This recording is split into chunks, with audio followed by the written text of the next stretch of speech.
13. 로스토프는 이날 밤 소대와 더불어 바그라치온 지대의 최전선에서 정찰 근무를 하고 있었다. 산병선에는 부하인 경기병이 2명씩 배치되어 있고 그 자신은 이겨내기 힘들 만큼 몰려오는 졸음을 쫓아내면서 말을 타고 이 산병선 위를 왔다 갔다 하고 있었다. 후방에는 어슴푸레하게 안개 속에서 타오르고 있는 아군의 광대한 모닥불 바다가 보이고 전방에는 자욱한 안개에 덮인 어둠이 펼쳐져 있었다. 아무리 이 안개 저쪽을 보려고 노력해도 로스토프는 아무것도 볼 수가 없었다.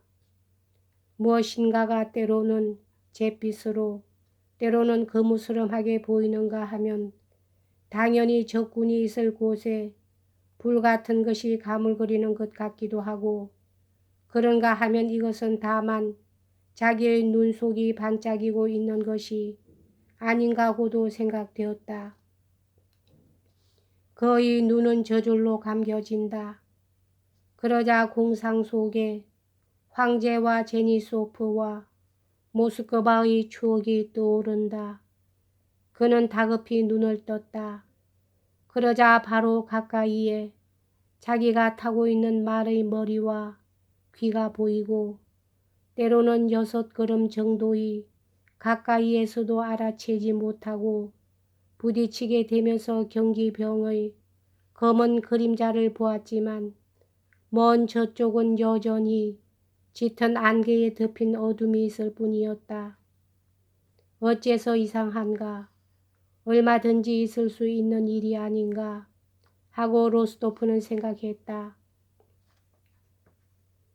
폐하께서 우연히 나를 만나 모든 장교와 마찬가지로 명령을 내려주실런지도 모른다. 잠깐 가서 저쪽 상황을 보고 오라고 말씀하실런지도 모른다. 폐하께서 우연히 어떤 장교를 발견하고 옆으로 가까이 불렀다는 이야기는 여러 번 들었다. 만약 폐하께서 나를 옆으로 가까이 불러주신다면 그때는 어떻게 될까?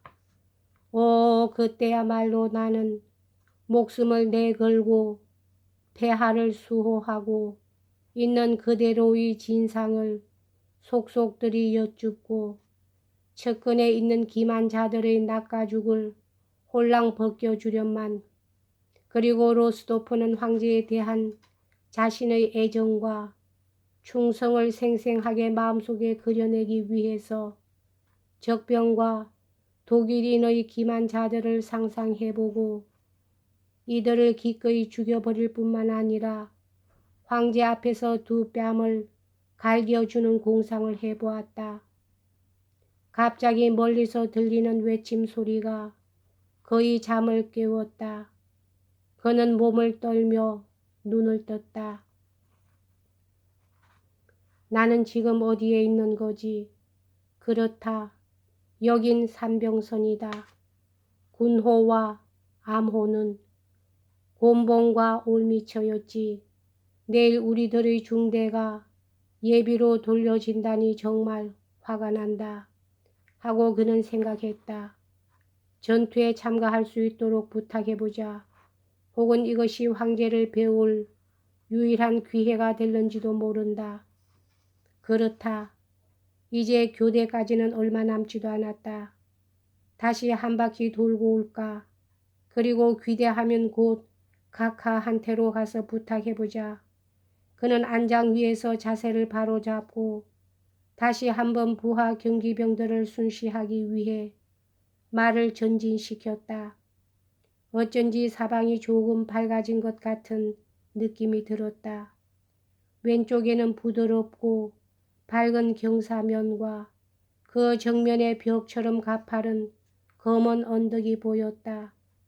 그 언덕 위에 하얀 얼룩이 있었지만 이것은 달에 비친 숲속의 목장인지 그렇지 않으면 녹다 남은 잔설인지 그렇지 않으면 하얀 집인지 로스토프는 좀처럼 알 수가 없었다. 심지어는 하얀 얼룩 위를 무엇인가가 꿈틀거리고 있는 것 같이도 생각되었다. 틀림없이 눈일 것이다. 저 얼룩이란 것은 프랑스어로는 위너다시 하고 로스토프는 생각했다. 아니, 다시가 아니야. 나따시아다. 아, 누이 동생, 까만 눈.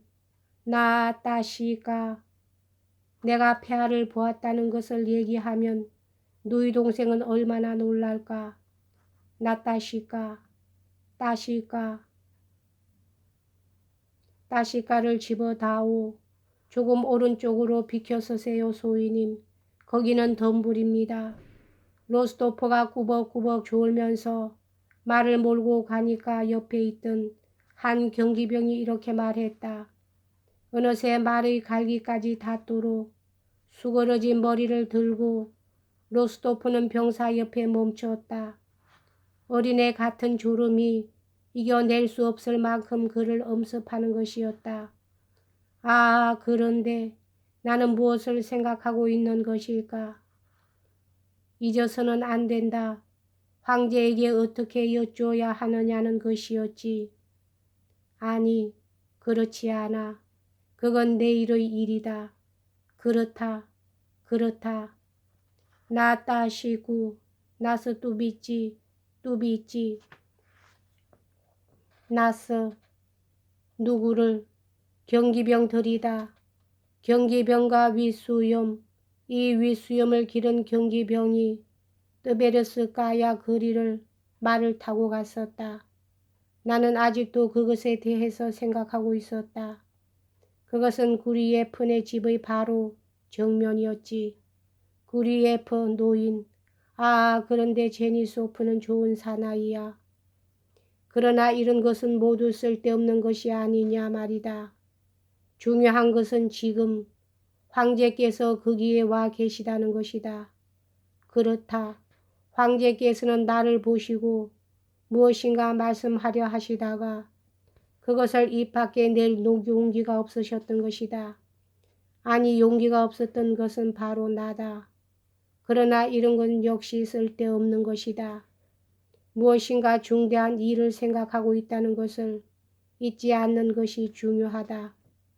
그렇다. 나 따시고 나서 뚜비지. 그렇다. 이제 됐어. 그는 또다시 말목덜미로 고개를 떨어뜨렸다. 그러자 느닷없이 자기가 사격을 당하고 있는 듯한 느낌이 들었다. 뭐야,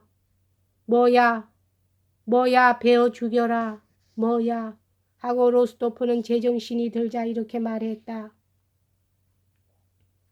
눈을 뜬 순간 로스토프는 전방의 적이 진을 치고 있던 근처에서 길게 잡아 늘린 듯한 몇천 면의 외침 소리가 울려 퍼지는 것을 들었다. 그의 말도 옆에 있던 경기병의 말도 이 환승의 귀를 쫑긋 세웠다. 외침 소리가 들린 방면에서 한 점의 불꽃이 불을 내뿜었다가는 꺼졌다.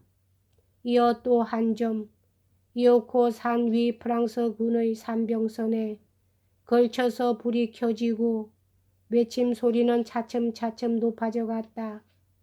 로스토프는 프랑스어의 울림을 들었으나 잘 알아들을 수 없었다. 너무나 많은 목소리가 소용돌이쳐서 울리고 있기 때문이었다. 다만 아 하는 소리와 러러러러 하는 소리만이 들리고 있었다. 저게 뭘까? 자네는 어떻게 생각하나? 하고 로스토프는 옆에 서 있는 경기병을 향해 말했다. 적은 적척일 거야. 경기병은 아무런 대답도 하지 않았다. 왜 그러나? 자넨 들리지 않나? 꽤 오랫동안 대답을 기다린 뒤에 또다시 로스토프는 물었다. 그건 아무도 모릅니다, 소위님. 하고 경기병은 내키지 않는 대답을 했다. 위치로 미루어서 적이 틀림없지. 하고 또다시 로스토프는 되풀이했다. 적일지도 모릅니다. 그럴지도 모릅니다. 하고 경기병도 말했다. 아무튼 야밤중이니까요. 이 녀석 까불지 마. 그는 자기 다리 밑에서 움직이는 말을 향해서 이렇게 소리 질렀다. 로스토프의 말도 역시 안절부절 못하고 외침 소리에 귀를 기울이고 불꽃 쪽을 찬찬히 바라보면서 얼어붙은 땅을 차기 시작했다. 외침 소리는 차츰차츰 높아져 가더니 수천의 군사만이 낼 수 있는 하나의 큼직한 노호로 변해갔다. 불꽃은 프랑스군의 진영인 듯한 근처로 더욱더 크게 번져갔다. 로스토프도 이젠 졸리지 않았다. 적진에서 일어나는 들뜬 우쭐거리는 듯한 쾌활한 외침 소리는 그의 마음에 자극적인 작용을 했다. 폐하, 폐하 만세 라는 말이 이제는 또렷이 로스토프에게 들렸다. 틀림없이 멀진 않다. 강 저쪽이겠지 하고 그는 옆에 서 있는 경기병에게 말했다. 병사는 아무런 대답도 하지 않고 한숨만 몰아쉬고는 화가 나는 듯 기침을 했을 뿐이었다. 기병 척후선 위를 빠른 걸음으로 달려오는 말바굽 소리가 들렸다. 그러자 밤 안개 속에서 갑자기 커다란 코끼리를 연상시키는 경기병 하사의 모습이 어슴푸레하게 나타났다. 소위님, 각하들이 오십니다. 로스토프에게로 다가오면서 하사는 이렇게 말했다. 로스토프는 불빛과 외침 소리 쪽을 연방 돌아보면서 산병선을 따라 이쪽을 향해 오고 있는 몇 명인가의 말을 탄 사람들을 막기 위해 하사와 함께 말을 몰았다. 저쪽에서 오는 사람들 가운데 한 사람은 흰 말을 타고 있었다. 바그라치온 공작이 돌고르코프 공작을 비롯해서 몇 사람의 부관과 함께 적진에서의 불꽃과 외침 소리의 귀괴한 현상을 시찰하러 나온 것이었다. 로스토프는 바그라치온 공작에게 다가가서 보고를 마치자 장교들의 이야기에 귀를 기울이면서 부관들 속에 섞여버렸다. 염려 마십시오 하고 돌고르코프 공작은 바그라치온에게로 향하면서 말했다.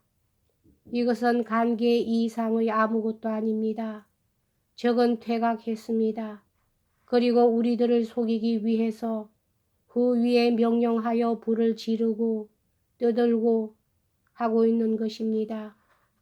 설마 하고 바그라치온 공작은 말했다. 나는 저녁 때문에 저 언덕 위에서 적을 보았습니다. 만약 퇴각했다면 저기에서도 철병했을 겁니다.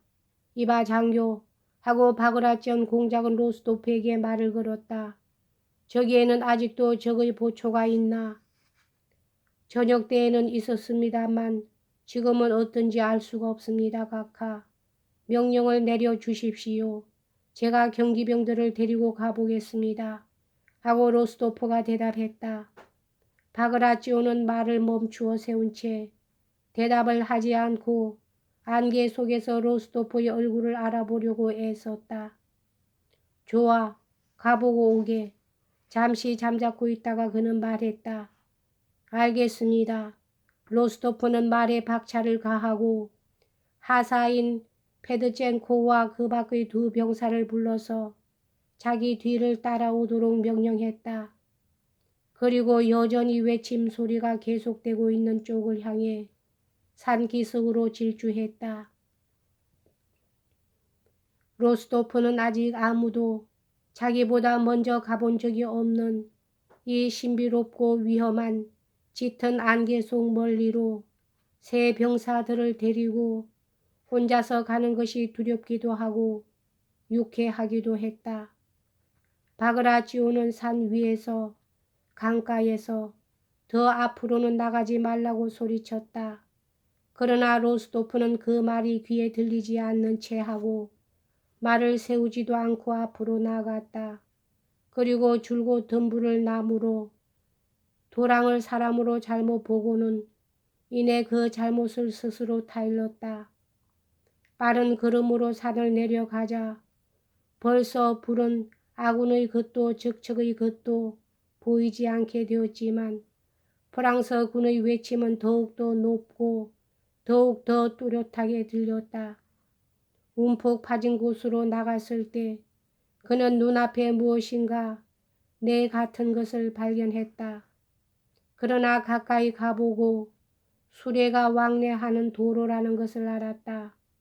도로로 나온 그는 이 도로를 따라서 갈 것인가? 그렇지 않으면 가로질러서 7억의 들을 산 쪽으로 갈 것인가? 하고 잠깐 망설이면서 고삐를 잡아당겼다. 안개 속의 희끗무례한 길을 전진하는 것은 적의 그림자를 얼른 알아볼 수가 있기 때문에 비교적 위험이 적었다.